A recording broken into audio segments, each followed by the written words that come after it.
Yes, what's happening, people? How are we? I hope you're ready for another show. We are back. I've got a lot of guests with me tonight. There's a lot to talk through, a lot to get through. Big up Dave Asprey in the house. What are you telling me, Dave? You good? Lemsip time, Dan, I'm afraid. Oh, no.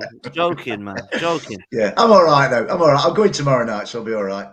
Oh, that'll cheer you up, man. I'm sure. No doubt. Yeah, let's see. Dave, all the way from Sydney, man. Big up for coming on, man. I hope you're having a good time out there. I appreciate you joining us, man.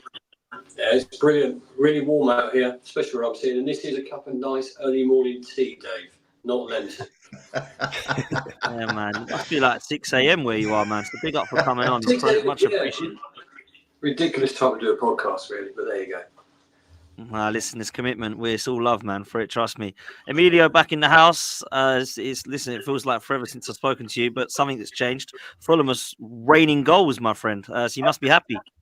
Tell me about it. I don't know where that's come from, but yeah, it's a delight to watch. I'm enjoying the football. It's time to buzz around the ground, but let's stay grounded as always. But I'm going to soak up the atmosphere while I can. I'm not going to rub it in. Sorry, but just good to see the club playing the football like they were last season, first half of last season. Exciting, yeah, good stuff they're playing at the moment. Let's see if it continues. Yeah, man, absolutely. Sam's back in the building. What are you telling me, Sam? Hello, mate. Doing good, mate. Doing good. Form's a lot better and playing the way we are meant to be playing. So, yeah, all smiles there. Listen, man, you didn't pull the trigger, and we're going to come to that in a minute about managers under pressure. Big up debut on the channel. Connor in the house representing Everton Football Club. How are you, bro? I'm good. Thanks for having me. Pleasure to be here. No, man, pleasure to have you, my friend. Thank you so much. Listen, make sure you do us a favor, people. Make sure you like and subscribe if you're not already. Make sure you smash a like and make sure you go over and follow these men as well because they all create content on a regular basis. Let's start with the manager situation. There's a lot of managers under pressure. I'm getting a bit of an echo from someone. I don't know who it is, but I'm getting a bit of an echo. I don't know if a couple of people can go on mute, see if we can find who it is, but it would be good.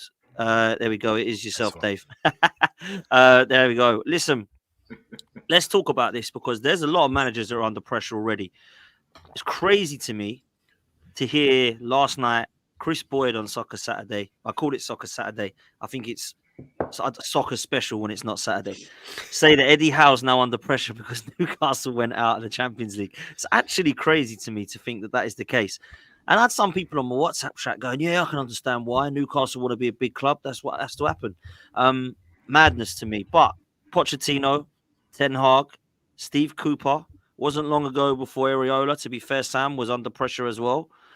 And I think it's proven that it's very, very quick in football now before your job is literally up for grabs or under pressure, should I say. So I wanted to bring that into it, really. And I mean, everybody on here has got a difference of opinion, which is great. But actually, we've got some good people on here because Steve Cooper is under pressure. Areola was under pressure. They've stuck with him, and now they've started to get the results. And I think last season, Steve Cooper was exactly the same. He stuck with him, could have got rid of him, kept Forest up, and now he's under pressure yet again. So I wanted to get your kind of opinions really on some of the managers that are under pressure. Some of them aren't the clubs represented on this panel, right? But I want to talk about Pochettino and Ten Hag, and then I want to look at the likes of Dave and Sam's teams because they're at the different end of the spectrum, albeit they're not many points behind Man United and Chelsea when you look at it. But they are different in terms of the stature of their clubs. So I wanted to get a bit of an opinion on it. And Sam, I'm going to start with you because I feel like your guy got a lot of stick. And probably rightly so in terms of some of the results, but maybe not rightly so justification-wise. And you've stuck with him now, and Bournemouth, they're doing all right, bro. Yeah, we had a really tough schedule to start off with. Our first 6 or 7 games on paper looks absolutely awful, and then it's just the ones that we would badge winnable when you're playing an Everton side that weren't too good at the time, and then the return of Gary O'Neill, Wolves, and I think. That's the narrative with a lot of the media. I think a lot of people were incensed that, Gary O'Neill, this bright young English manager, was sacked or, let go or whatever you want to call it. So I think people have just been almost wanting him to fail. And, to be honest, in the first 10, 11 games, I suppose he was failing. Our owner has said, even publicly on an interview today, that he would have expected more points at that stage than what we got. But he has turned it around. The players are learning the new style. That they're a team that played a completely different style last season. We haven't been able to integrate the new players, so it was always going to take time to pick up. And I'm just glad we did trigger, because the game against Burnley, we won it 2-1, but Jay Rodriguez scored an equaliser in the 90th minute or whatever, and he was like a toenail offside. And had it like not been for that, if that wasn't ruled out, that could have been that kind of sliding doors moment where like Iraola could have been let go, it'd have been picked up by someone else. We'd have seen eventually how good he is by a club more patient, and he would have got results, and we'd have been like, how did we let this man go? But I'm glad we stuck with him, because we're seeing the fruits of his labour now, and things are good. But I can appreciate it from another perspective where managers have had longer. Steve Cooper, I know, is under fire, and results aren't particularly going their way. But he sort of proved them wrong at times last season. Will he get the same sort of stay of execution this time? I hope for him he does. I hope for us he does as well, because it's kind of works both ways. But sometimes patience is a virtue in football, and thankfully our owners seem to have it. Yeah, Sam, it's extremely fickle as well, some fans, right? But it weren't long ago, only literally a couple of weeks ago, people were talking about Bournemouth for the drop, and maybe that if Luton, Burnley or Sheffield United weren't the three of them all to go down, then it would be Bournemouth who would be in that mix. Has things changed now slightly after the last couple of weeks, do you think? Yeah, I think so. We are looking up rather than down. We're closer to Europe than we are the relegation zone at the moment. So, there's something to be said for that. And I don't know. We've played on paper, some tough games. I mean, I don't know whether Man United's a tough game or not, really, but we smashed them 3-0. It should have been 4-0 because there was a disallowed goal. We scored another goal that was disallowed, and we hit the post. So, it could have been more flattering for us and a lot more emphatic. So I think, some said that was the litmus test for us, but I'm not sure it was. I think Luton on Saturday is going to be more of a test. And then only like a couple of weeks previous against Villa, it was a last-minute Ollie Watkins goal that that prevented us having 5 wins in a row. So things are looking good, and I think a lot of like Bournemouth fans are pleased he's come good, because it seemed to be me as a Bournemouth fan, I like to be optimistic, but even I've had my doubts and worry, like, what if this big project what if it's going wrong? But thankfully it's gone right, and with that comes a lot of like Schadenfreude when it comes to looking at the media and all the people that said that we'd go down and we'd struggle. It's it's nice to actually look back and think actually we did make the right decision, and I'm glad it's working out for Gary, but I'm glad it's working out for us as well. Yeah, it seems to be working out for both of you. And I must say, Wolves and Bournemouth were the two that everyone was saying, along with Everton, that it might be one of those that goes down with the three that come up. And I must say, Gary O'Neill deserves a lot of credit. And I think Ariola for Bournemouth to stay with their guy, it looks like it was the right decision, man. Listen, Dave, you're a guy who said you wanted to see Steve Cooper given a chance, and last season it was right to do so. There's a lot of pressure on Steve Cooper again, mate. And I don't know where you stand, because for me, I really don't see the point of pulling a plug just yet. If you get to the new year, maybe February, Nottingham Forest are in 18th and it's looking really poor for Steve, and then literally they can't get a result out of anywhere, you might want to think about getting a different style of manager in. But you are going to go back to a manager that's just going to be a Pulis, Big Sam, just keep us up type attitude. And I don't know if that's always the right way, but we'll see. Where are you at with this one, Dave? Well, I've always been of the view that this guy's got a lot of credit in the bank. He's given us some of the best days. Certainly, if you're like, younger, supporting Nottingham Forest, this is your guy. He gave you some amazing days, right? I'm lucky enough to come from the old days, and so I went through Clough and all that business. So I've kind of had ups as well as downs before now. The thing is, I don't think the fan base is as unified on this issue as it was previously, as it was last year. There are a lot of vociferous voices wanting him gone, but my view is it's kind of like yours, Dan. You've just kind of echoed my thoughts. Give him till at least until the sort of the January break. I think everybody gets a week off in January, although the games don't get any easy, because we play Tottenham tomorrow night, who were brilliant last week, Bournemouth, who were like started to tear up some trees. Then we go to St James's Park on Boxing Day, and then it's Manchester United. And actually, like Sam kind of alludes to, Manchester United might be the easiest of those fixtures. they're the one team of those four. That's the one team I'd be kind of like, yeah, let's get stuck into them. The problem is we've won 1 in 12. Now the one we won was Aston Villa, who've just beaten Manchester City and Arsenal. So, there's this weird thing in football. But how many points from those games, Dave, do you reckon he'll be safe for? What do you need to pick up in those games? Because that's tough, man. Spurs, Man United, Newcastle. That's really hard, man. I really don't know, Dan. I think he's in a lot of danger. I really do. Much as I am firmly in the Cooper Inn camp, he's in a lot of danger because, where all the Forest fans are united is we're not Evangelos Marinakis, and he's an ambitious man.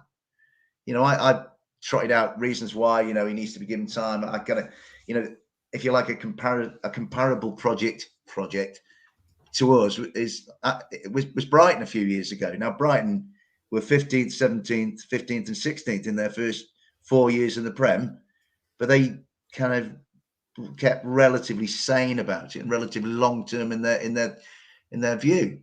We're a season and a bit into it, and I always felt like last season with the turnover of players was like a 38 game preseason, and unfortunately the turnover of players continues still. My issue is I've always had my suspicions. I've had no suspicions about Cooper's ability and his connection with the fans and his connection with the city and all that kind of stuff. I have an issue with. I'm beginning to think that maybe the recruitment isn't as good as we thought. A lot of ours, what they do, they have a really good game, and you kind of think, well, there's a player, and then you don't see them for 3 or 4, and it's really. I think it's really difficult picking a settled Nottingham Forest team at the moment because there aren't enough playing well consistently over a number of games to say, right, I can trust that guy and pick him, or I can trust this guy. They come in, they have a good one. In fact, the only consistency really was they were all god awful at Fulham. 8 days ago? I went. They were abysmal. It was. I'm as forgiving as the next man. In fact, I pride myself on my forgiveness and my compassion and my empathy.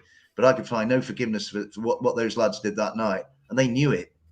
In fact, weirdly, that night I was stood there at half time in the Putney end, thinking this is going to get really, really bad on the field and towards Steve Cooper.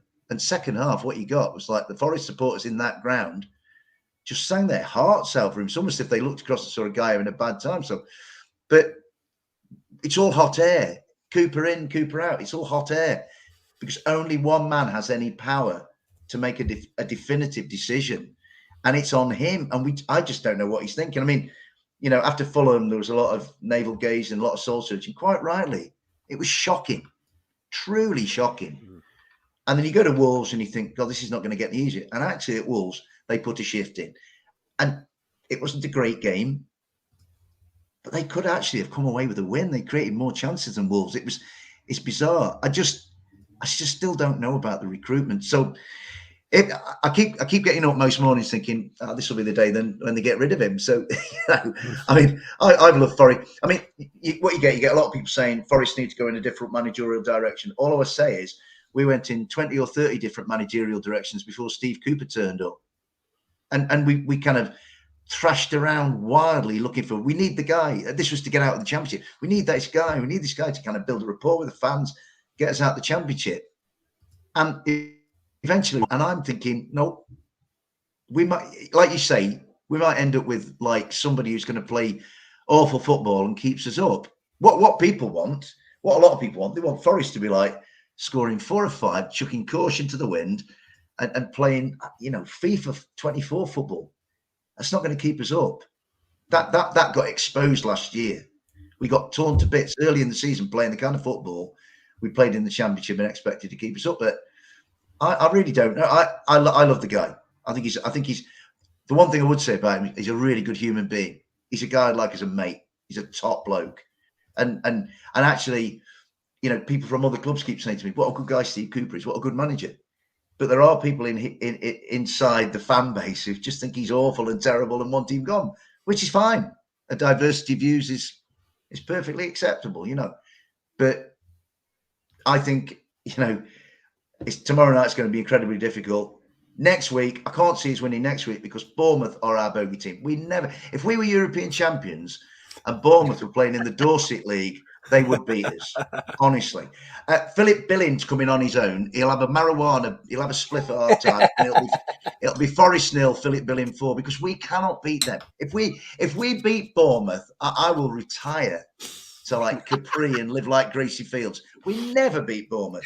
And then it's Newcastle. It's Newcastle. I mean, 12:30 kickoff. I'm gonna have to get up at 2:00 in the morning to go, but I'm going. And then it's Manchester United. I mean, they could have a new manager by then. So it's a fraught situation. Although what I will say is, I've had people telling me it's a crisis and all this kind of stuff.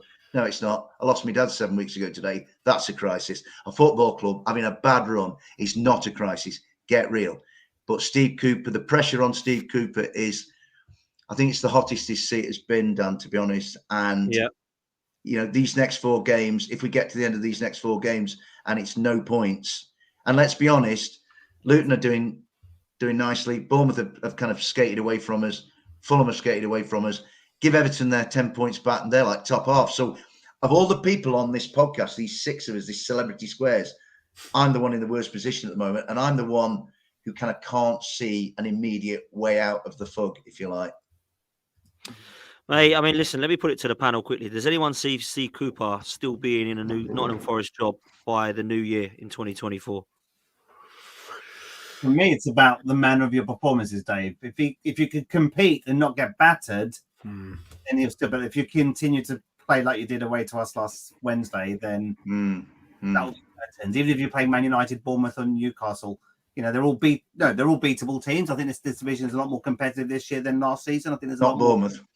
The division's very, like I said, you can beat Villa 1 week and then lose to from the week after. So it's very unpredictable, but it's about performances. What I was worried as a Forest fan, what I saw last Wednesday, is the players didn't turn up and didn't play for the manager. I would do a lot of psychology watching the games. Don't like to talk to you. I'd like to focus on the game. And when we kept 2-0, 3-0, just those players were not fighting for that shirt. As much as Steve got a massive welcome from the fans, and all the trying to admire the fans for doing that, but the players on the pitch did sweet FA for him. And to be honest, and I think they will lead to his downfall, not him contributing to his downfall. Those players are not playing for him, and you get battered in one of those next 3 games, then it's curtains for you. Yeah. Do you know what, Emilio? That night stood in the Putney end, and maybe it was the same sort of sense in the away end at Wolves on Saturday. You kind of think, is it a goodbye we're giving? That's where it comes from, really, And I mean, I came out of Craven Cottage and I felt concussed. I was completely speechless for about half an hour until my mate Alan Druitt, who's a Fulham fan, had his little lad with him. He's a 9-year-old, and this little lad was taking the mick out of me.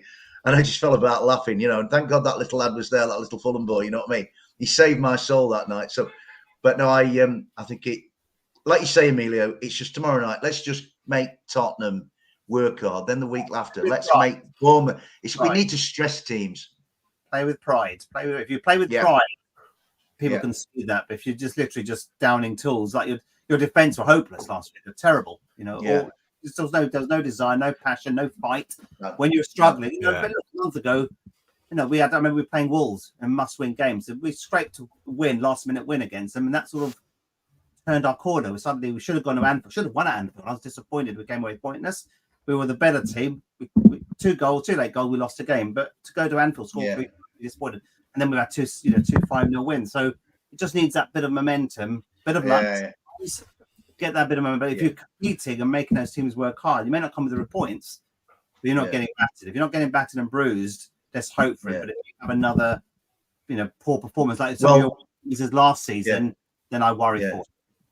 Well, Wolves, Amelia, was a hell of a lot better. There were some lads there, Nico Williams, Harry Toffolo, Oral Mangala, who put in real good performances. And like I say, had Cheku Keati taken a chance or Harry Toffolo had a second header, we could have come away from Molineux with something. So, what I'm really glad, lads, is I'm glad I'm sat here talking to you lovely 5 faces now rather than last week, because I'd have probably just had my head in my hands for the whole thing, and it's been like that, you know what I mean? So Wolves was a bit better, but it's our tough time at the moment. Let's hope we can get out of it. It's just about Yeah, the manner man. of the performances, I think, because when I've seen Luton's results, I mean, how they've played last week against Arsenal and Manchester City. Apart from the first game of the season, I think against Brighton, they've always been in games, and despite being in the bottom three, if I was a Luton fan, I'd be feeling actually quite like fairly positive, really. But it's just the Yeah. fact that you're getting spanked, Dave, and you're not really showing much at all. No. It does feel like you're on a downward trajectory, but Dave will probably confirm how he feels. Yeah, and the loss of Taiwo Awoniyi has been thrown into sharp focus because, without any disrespect to the likes of Dom Calvert-Lewin and certain others, I had it in my view, and this is not me being pro Forest, anti anybody else. You know what I'm like. I'm always respectful to other clubs, but I felt like Taiwo was the best leader of the line, centre forward in the bottom half of the table, if you like.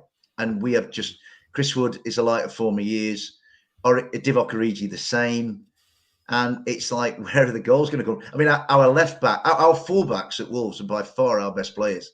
You know what I mean? So I think, unfortunately, there'll be more turnover of names and faces in January. So, and it's all a little bit of an SHIT show at the moment. But it just takes one result, and one result changes a lot. Not all of the conversation, but a certain segment of it, For sure, man. For sure. Listen, I want to bring Dave in because Dave, I've got to say big up to you, bro. I think Luton Town Football Club should be very proud of their performances in the last few games. They've given Liverpool, Arsenal, and City a hell of a football game.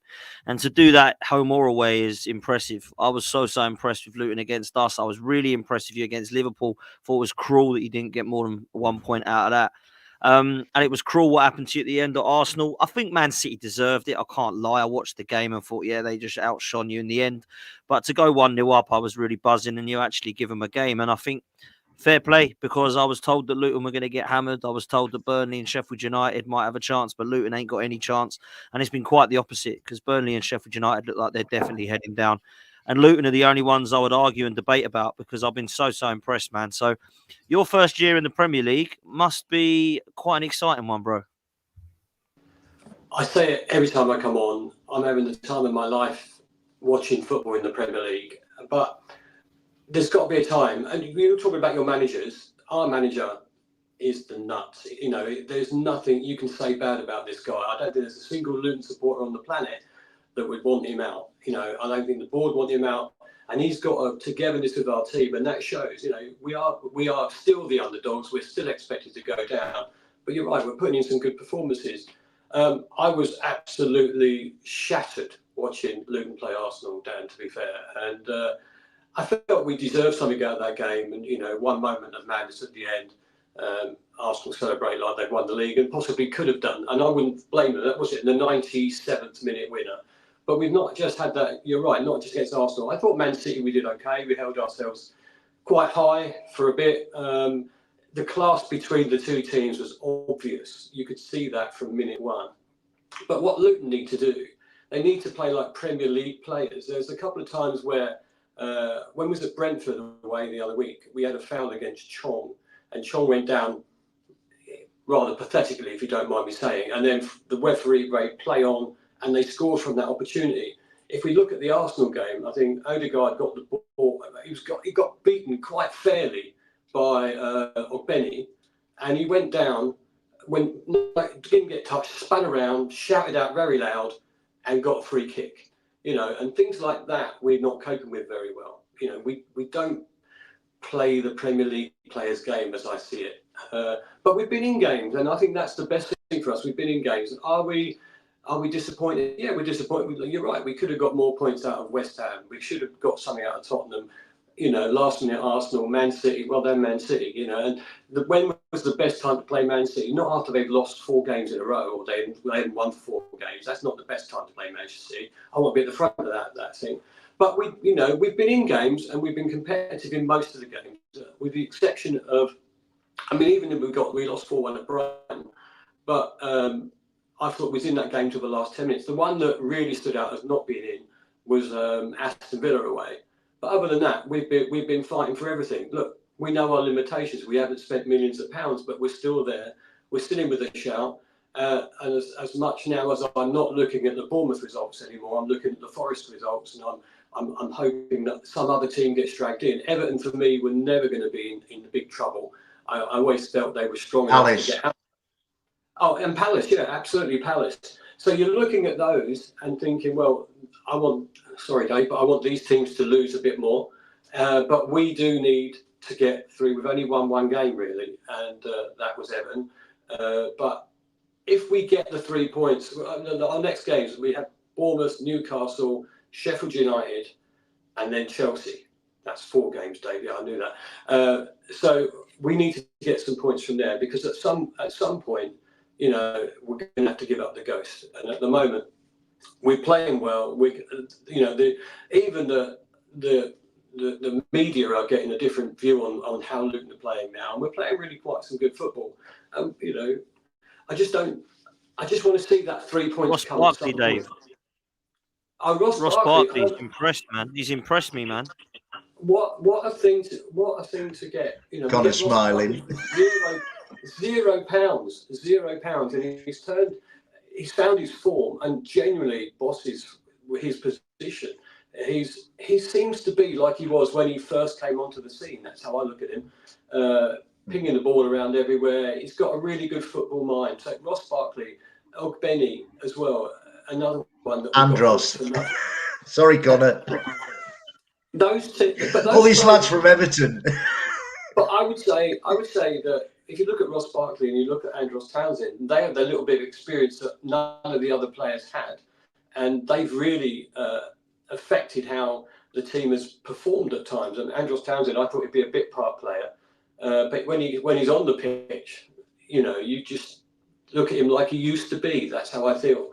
Ross Barkley, though, I think a lot of people are saying he's one of the best players that they've seen in a Luton Town shirt. Now, I must have to think long ago, because obviously for me that would have been Ricky Hill, but he's up there, and for however long he stays at our football club, I suspect he'll be first on the team sheet. So yeah, we're pleased. We just need to fire in a couple more goals, and I do really hope they start the weekend.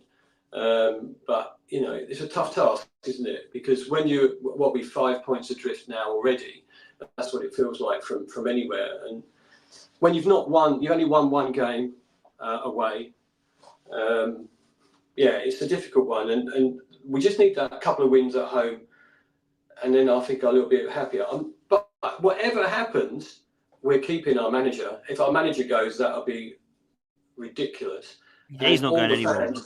Yeah, but all the fans, we know the play. If we come up, we expected not to, set the world on fire in that way. But if we stay up, it'll be a miracle, and one that I'll enjoy. But whatever happens, I hope that the board are sensible, because we know that the board saved our club. We know that they're backing Rob Edwards to the hilt. So if we go down, hopefully we've got a better chance of coming up with him. But overall, yeah, I'm having a ball. I'm really gutted we didn't get anything out of the Arsenal game. And for that few moments at Manchester City, up until the 62nd minute or whatever it was, we were thinking we were going to pull off another shot. But something's got to give at home, and I think we need to just make those games a bit more solid and get some points out of those, and then maybe we'll be safe. But if we're not, we're not. I think all the pressure comes from the people that the people above us. There's the pressure. We don't really have any. We're on a big free hit this season, but we're better than other teams think we are. 100%. That last bit I totally agree with, and you've said all along from the start, Dave, I don't care who goes down, just put 3 teams below Luton. And fair play to you, man, because at the moment you're at least giving yourself a bit of a chance, and I don't think there's anybody that can sit there now and go, Luton are dead and buried, look at them, they're a nightmare, can't put a win together. I think when you look at it, actually you're playing some good stuff, and you've given some teams a bit of a shock, really. I mean, I'll come to Arsenal expecting to win a comfortable sort of 2-0, and it was far from that. And, we went there and some would say you deserved something from that. And I would probably agree with it, to be fair. Listen, let's bring Connor in, because I want to leave Emilio to last, because I think it's rightly so to leave the best to last at the moment, because Fulham are flying, man.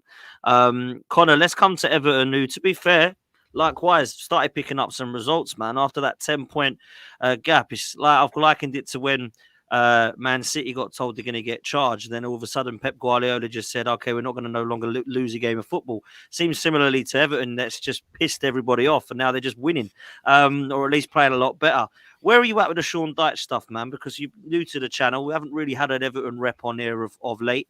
And a lot of people look at Dyche's football and think, oh, not on my club, thank you. But actually, it's given Everton perhaps a little bit of stability that they perhaps needed, man. So where are you at Everton this season, bro? We're really, really good. I mean, I think on Dyche, the wider football world, I think puts him in a box that I don't think is completely fair after watching him, for us. This season, it was a bit rough early on before the points deduction. We're losing games and drawing games that statistically we should be winning. And we weren't. But now we sort of are, which has coincided with the 10 points. I don't know if they've used that as motivation or just the work that's been put in is finally coming to fruition, because Dyche did say it doesn't change anything. He's told the players, play how we were going to anyway. It doesn't matter. We just need to be better than last season. It's simple. So I don't know. I guess motivation as well, because you would be quite annoyed if you were the players and the manager. But I must admit, I think it's not long ball. It can be at times, don't get me wrong, but he said numerous times it's direct football, which is different. He wants the ball up the field as quickly as you can to take advantage of the opponents being out. And you could see that in some of the ways we played, but we also had that goal against Newcastle where 20 plus passes involved in it before Beto finished it. That's almost, if that was City, we'd be seeing that clip by Sky Sports with all sorts of, waxing lyrical. That was Sean Dyche at Everton. So, yeah, I'm really enjoying it with him. I think he's got a great attitude. I personally enjoy the football we're playing. It sounds a bit mad, but I'd much rather us be one of those who win the ball and directly try and get it up and create as many chances as we have been, compared to one of those who passes it round the back and a bit more patient. That's just a personal preference. I quite like that style of football. But yeah, it's really, really good. The XG we've created is an insane amount as well, more than we have done under the likes of Frank Lampard. I think when I refer to tapping it round the back with no idea of what to do with it, I'm referring to the previous manager mainly. But that's somebody who plays nice football last year that nearly got us relegated and wasn't very good, against somebody this year who apparently doesn't play the nice football, but the results are showing. Without the 10 points deduction, we'd just leapfrog Fulham. So it's been amazing, and he's improved players. Obviously, Decore is one. Mikalenko, first 5 games, people were saying get him gone. He's awful. I think he was last month. He was probably Everton's Player of the Month, to be honest. So he's helping improve the players as well, which is what you want. You don't just want results, although they help. You want to see that there's some sort of build going on and the players are improving. So it's all going very well under Dyche at the minute. Yeah, do you know what, Connor? I was at your ground at Goodison and we beat you 1-0. And I remember thinking, why don't you play DCL and Beto up front together sometimes, or at least the last half hour, see what that looks like? Because I think there's 2 players there that can cause an absolute nuisance. Now, what's actually happened is Decore's played a lot higher up and actually looked like he's played more off of DCL, and it has been working. And I just feel like that's what was needed. I think DCL is made of glass. If you can actually keep him fit for a year, it'd be good to know what you can actually do, because I do rate him. And I think Decore, as James has said in the chat, has been fantastic.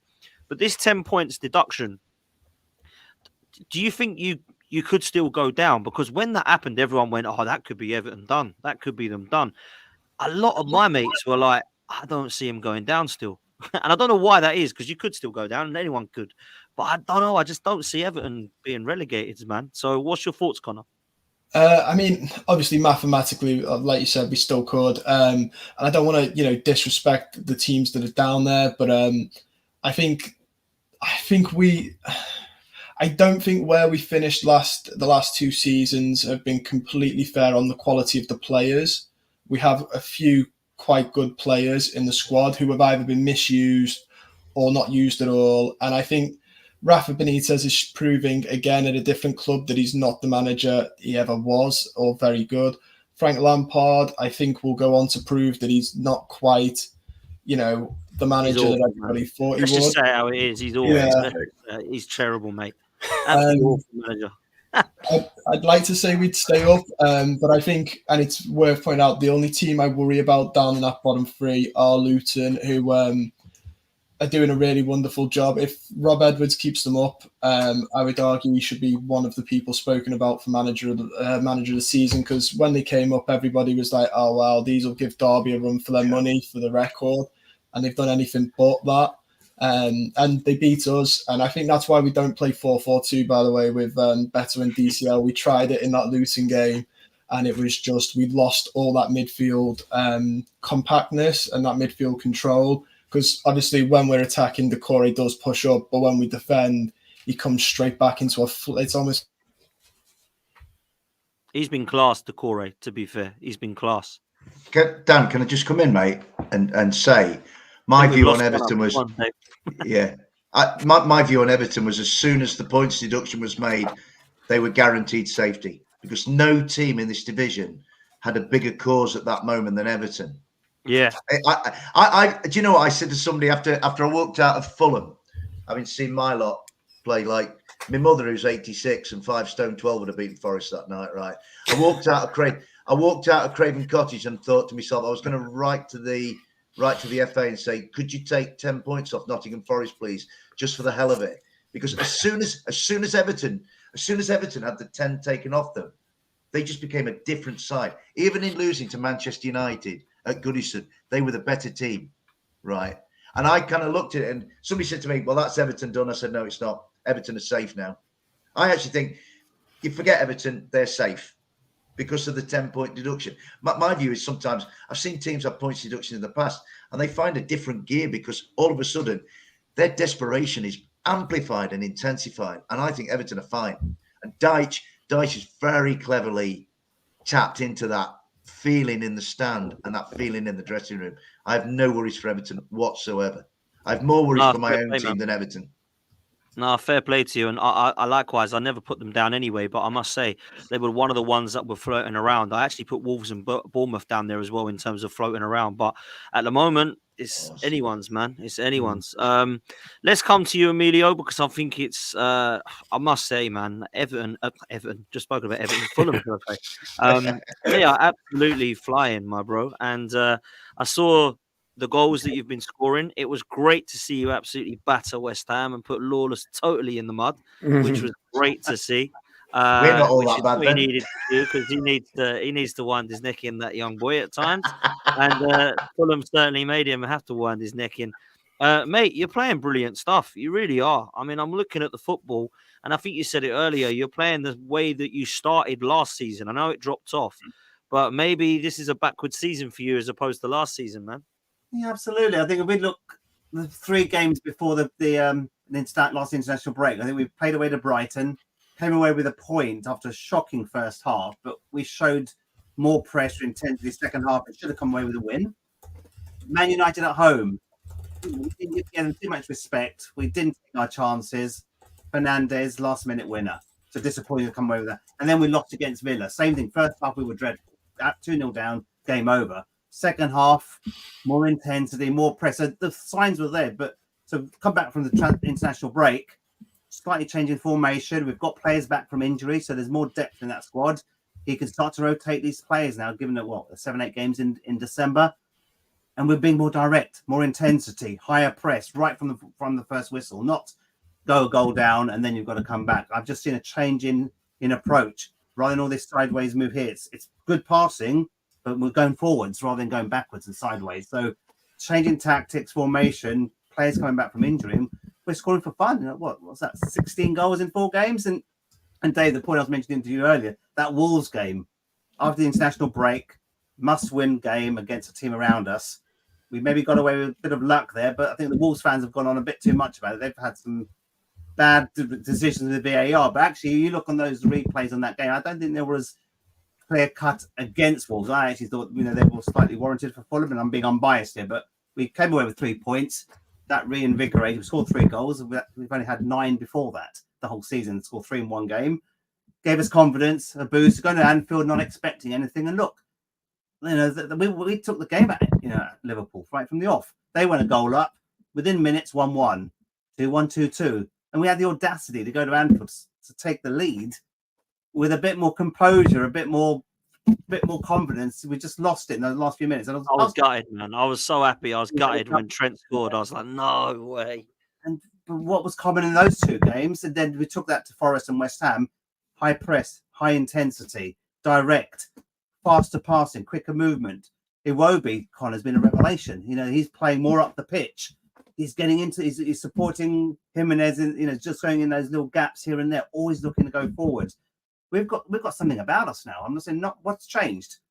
Attitude, tactics, more intensity. We've got players back from injury, and to be honest with you, we're playing good football. I hope it may not last for long, but you know, we've scored 16 goals and we're impressing a lot of neutrals in. I just want that to continue, and I don't think it was unreasonable to say that we could have scored more against you, Dave, on Wednesday, and we should have scored more against Lawless's West Ham on Sunday, and that's 10-0 against those two clubs. That's no mean feat.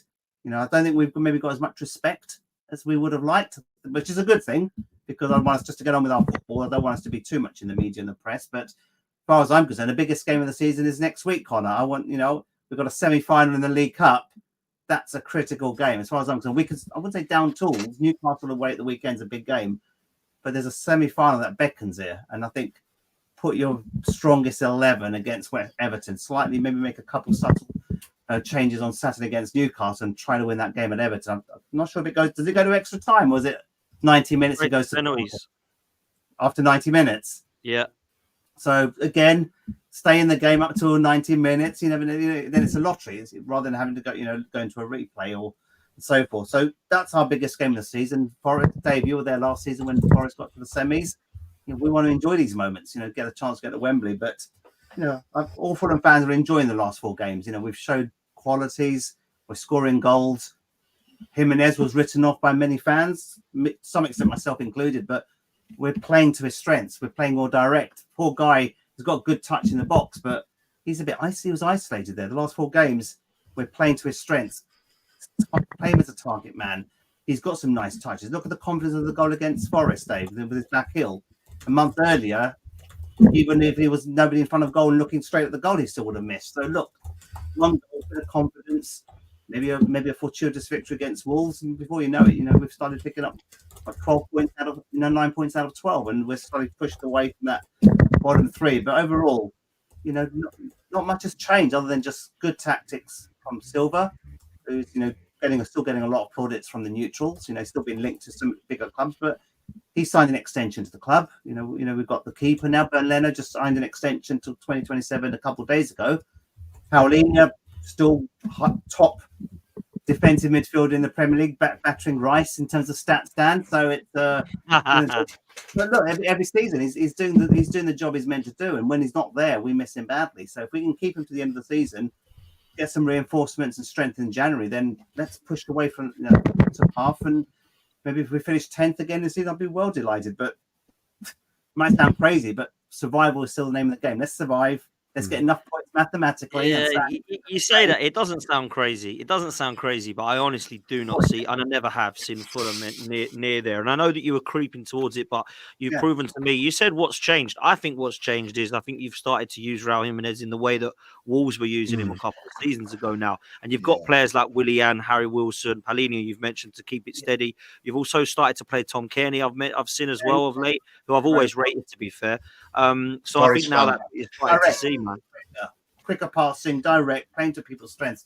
And Iwobi, I think, has been a revelation. Yeah, he's been great, man. It's good to see as well, to be fair, as a Gooner. I just think the Raul Jimenez thing, and I watched him at Craven Cottage last week, and I think it's a really heartwarming story because the injury that lad had was awful.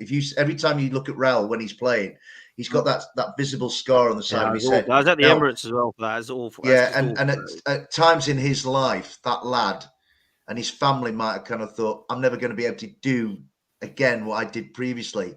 And okay, it was against my lot, but it was, from a football point of view, put your club to one side. That's a lad who's been through something awful. I think it's a really good story, and I'm glad to see him playing well. Yeah, absolutely. Yeah, we were all sort of taking a big head of a month. He's got more yellow cards than goals, but he's just took that goal against Villa. He scored away to Villa. That was his first in 30 plus games, and suddenly that brings a bit of confidence. He's in the right places. He's doing some nice touches, scoring. Even with a bit of arrogance against Forest last week. It's just that's what comes with confidence. It just takes one victory, Dave, and if you can find a way to stifle Tottenham tomorrow, who knows? Then that will turn around. You'll see the same thing. You may laugh, but it's. I think the most important thing, and the same common theme as last season, we're winning the games against teams around us. Liverpool would have been a bonus. Disappointed, we're more competitive this year than we were last year. Man United, like you said, Sam, I'm not sure if they're a team we should be worried about, but we should have come away with something there. But we're competing in these games. We've only been battered a couple of times, really, by Man City, and probably who was the other team at home? Brentford. We lost at home, but that was because we went down to 10 men. I thought the scoreline wasn't a fair reflection. But we've been in most games, but we've tightened our defence as well. You can see Tosin's come back into central defence from a long-term injury. He wanted to leave the club. Silva signed an extension. He now wants to stay. 2 clean sheets in a row. So he's a decent centre half. He is as well, Emilio. Decent. He's still young. He's still early mid-20s, so he's got a good future ahead of him. But you've got the right manager there, who's a good motivator, a bit like Steve Cooper. There, he's a good man manager. Motivates the players, and he's getting the best out of some of these older players. You've got the oldest squad in the division, but they're still turning on. Williams starting to get back into some sort of rhythm. First 10 games, not quite there, but the last 3 or 4 games, he's been immense. And it's all fun, So we're now in games. We're competing. We're finding a way to score goals, which was a struggle up until a month ago. And let's get in games. Beat the teams around us. We've got Bournemouth on Boxing Day, Burnley 23rd, and you've got Newcastle this coming weekend. So there's enough points there to get another win or 2, and then I think we can breathe and start to play with more pride. But the game against Everton is key next week. I want to get to the semi-finals and get to Wembley. Yeah, man. So will Everton. Trust me. Listen, the last few minutes, because I know both Sam and Emilio, I've got to go. I've got to ask you about the Ten Hag and Poch situation, because I think Man United and Chelsea are absolute finished clubs. Right now, I'm looking at the pair of them, and it's beautiful to see. Honestly, I can't think of 2 clubs that I want to see more in the mud than these 2. Man United, I can't stand, and Chelsea are hilarious. Their fans are all giving it. We've got Caicedo and Lavia, and they spent £1 billion and they can't get out of the top half. It's absolutely brilliant to see. Both of the clubs are finished. It's beautiful. But I want to ask from your perspectives, who haven't really been challenging United and Chelsea as much as you'd like in the last few seasons, now can do, because they are shocking, man. Absolutely shambolic the way they're run. Sam, let me come to you first, man. What do Man United and Chelsea do? Because the way they run is a problem, man. I know they can look at Ten Hag and Poch, definitely, for sure they can. Both of them have made mistakes. But this is just a big cycle at the moment because there's problems ahead of them, in my opinion anyway, in terms of the way they run ownership-wise. I just find it absolutely bizarre, really. You listen to fan channels, you listen to pundits who support Man United, who used to play for Manchester United, and you get the same line. This is Manchester United. Like, why? That's what they say. Like, they are just thriving off like former glories, and it's almost that there is an entitlement there, which is. And that's why I think fans like us love to see what's happening now. And you see fans absolutely losing their SH1T. What the problem is, I don't really know. I think Jermaine Genius on Match of the Day on Saturday, probably in terms of Ten Hag, he hit the nail on the head in terms of he doesn't know like what they are, and he was talking about like Postecoglou, and whilst some of their results recently for Spurs haven't gone the way, like he has shown how he wants to play, and you can see that in the space of 16 games in, whereas Manchester United has been there a lot longer, and you still don't really know what they are. I mean, when we played them, some of the players out there, it was like little flicks and tricks and like pirouettes and like, where's the hard work? Like, there wasn't any of that. But that stems from the manager. I'm not sure the recruitment's been particularly good, so that's a combination between him and people above him. But yeah, there's a culture at Old Trafford that isn't particularly good at the moment, and that's almost sort of symbolised by the fact that there was rain leaking through the roof onto our heads on Saturday, like one of the best apparently stadiums in the UK. So I don't really know what the problem is.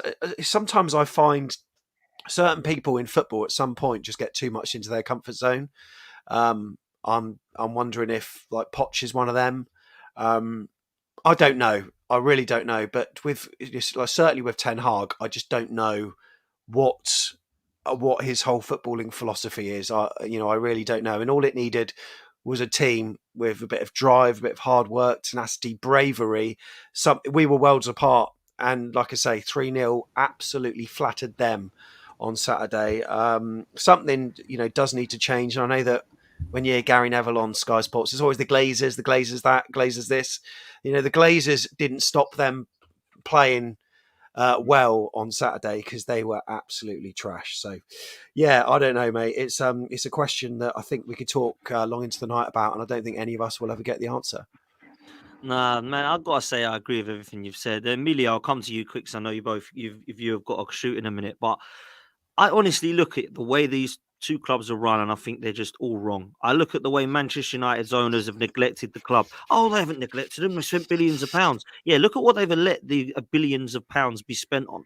Absolute shambles of players, no plan, no structure, no director of football at Man United. There's no director of football at Manchester United. They're supposed to be one of the biggest club in England. They haven't got a director of football. They haven't got any understanding of what's going on. I understand they're bringing Paul Mitchell in now, but for me, Ten Hag has to look at himself as well, because the club have hired him and they've said, Ten Hag, what would you like? I don't really do the scouting and the transfer things. Yeah, just give it a go. Okay, but I only really know players from Ajax. Yeah, just do that then. All right, cool. So I'll spend 90 million on Anthony. Brilliant signing. I'll spend this amount on Martinez, this amount. I'll bring Ericsson back, 'cause he used to play for Ajax years ago. I'll go and get the left back in at Malacia. I'll bring in Jadon Sancho, fall out with him. Tell Anthony he's not good enough. I'll try and stick a kid up front I've never heard of over Rasmus Højlund. I'll put an absolute clown in goal for £50 million. I'll bring back Maguire after saying that he's no good. I'll put Claude Puel's centre-backs from Leicester in 2017 together at Man United with Maguire and Evans and see if we can win the league. This is a shambles. This is actually embarrassing. Yeah, uninspiring is probably the adjective I use. Again, I was at the Old Trafford at the end of last season. Steve Reynolds was with me at the time, just commented at the bottom there. Just uninspiring. I just remember we came away with a 2-1 defeat. Very disappointed to have lost that game after taking the lead. And all I can remember, he was doing his end of season speech in front of the home fans. We've got the FA Cup final next weekend. Just his voice, how uninspiring. I agree. There's no identity with that club. But, I gave him a benefit of the doubt last season. He won silverware. It was progress as a Man United fan. He was going in the right direction. But this season, you can't put the blame on the Glazers. The players have got to take some accountability here. But what's their brand? When they came to Craven Cottage a month ago, exactly 1-0. I was really disappointed because that's probably the worst Man United team I can ever remember. But one mistake, one goal. That's all it was. It just took one moment of defensive error with probably their best player, Bruno Fernandes, who we all hate. The bloody bastard. Can't stand him. But anyway, but yeah, at the end of the day, they're a very poor team. He needs to go, as far as I'm concerned. If we were a Man United fans, and you finished bottom in your Champions League group, you've got a sackable offence, isn't it? It's sackable offence. Poch, I think he's still got. There's opportunity there. I think that's a different. Chelsea's a different problem, I think. But Ten Hag, he's been there couple seasons now, 2+ seasons, 18 months, yeah, coming up to 2 years, yeah. He's not getting the best out of his team, and to finish bottom for such a big club as Man United, that's a sackable offence. He's got to go. And Man United and the way they finished bottom, I mean, Newcastle, big up to him because they had a group of death, and I know they finished bottom, but they could have gone through last game. Manchester United had one of the easiest group, along with Arsenal. I admit we had an easier group as well, but Copenhagen and Galatasaray, they finished bottom. What is going on there? They've conceded 3 or 4 goals in every single one. That's for Pochettino. I mean, personally, let me just say, I hope that Ten Hag and the Glazers and Todd Bowley and Poch stay there for the whole season because it's brilliant fun. Absolutely amazing to watch. I mean, I must say, it's beautiful as an Arsenal fan watching these two teams crumble. But they were spearheaded by Martial up front on Saturday, who's been there the best part of a decade and is Harry absolutely Maguire and Martial and McTominay are their spine. And shambles. I mean, last season, was it they loaned him out to Seville and then was it Seville he was at for 9 games or so? Yeah. But who not one of the top 6 clubs would do that and then take a player back. 100%. Johnny Evans. I wouldn't even get into any of your club sides. Let's be real. Bizarre. It's bizarre. embarrassing, mate. It is embarrassing, man. I must say, and I hope that it carries on, man. I mean, I just think it's brilliant fun. I love it, and I've got so many Man United and Chelsea fans been giving it to me for the last decade, and it's beautiful to see now. It's just absolutely beautiful to see them in the mud. Like they are absolutely in the mud. And Pochettino's brilliant with young players. I can't name on one hand 5 young players he's improved. Harry Kane, and then I'm stuck. Dele Alli, well, look at him now. Like Kyle Walker, can you really put like what he's doing at Man City on for Poch? Not for me. I think he was a great player anyway. Danny Rose, where's he now? Like I don't know. Where are these great players that he's apparently made better? Where are they all now? Please name them, reel them off, because apparently this is why he's gone to Chelsea and signed 15 of them. Reel them off for me. This guy's overrated. He did very well with Tottenham. He has won nada. And he's gone to Chelsea to try and win trophies when he hasn't won anything. And now Man United apparently want Graham Potter. It's absolutely brilliant. I mean, this is like a sit back, get the popcorn out, man, because it's brilliant. It's fun. Honestly, it's beautiful. It really is. Listen, guys, let's do some quick predictions before we go. Mililo and Sam, I know you've got to shoot, so we'll do yours first. Sam, what do you reckon, bruv? Luton at home this weekend, I think it'll be a lot tougher than Manchester United. I think it'll be one of these games that we might scrape, but most clubs have this, like where they're in a good run and they've got the winnable game and they don't. I think we might just shade it 1-0. Okay, Dave, let's quickly come to you on that one because obviously you've got Bournemouth. I have to be realistic, and Bournemouth's on form right now, so this is one of the games that we would have been putting down as a target to get something from. So I'm going to be hopeful and do the reverse of what Sam just said. But I suspect it's going to be really, really close. And it's not going to be one that, gets one team runs away. So I'm going to reverse the score only with my heart. But my head says that Bournemouth will probably win. Oh, that's fair, man. Very honest of you as well. Emilio, what are you saying, bro?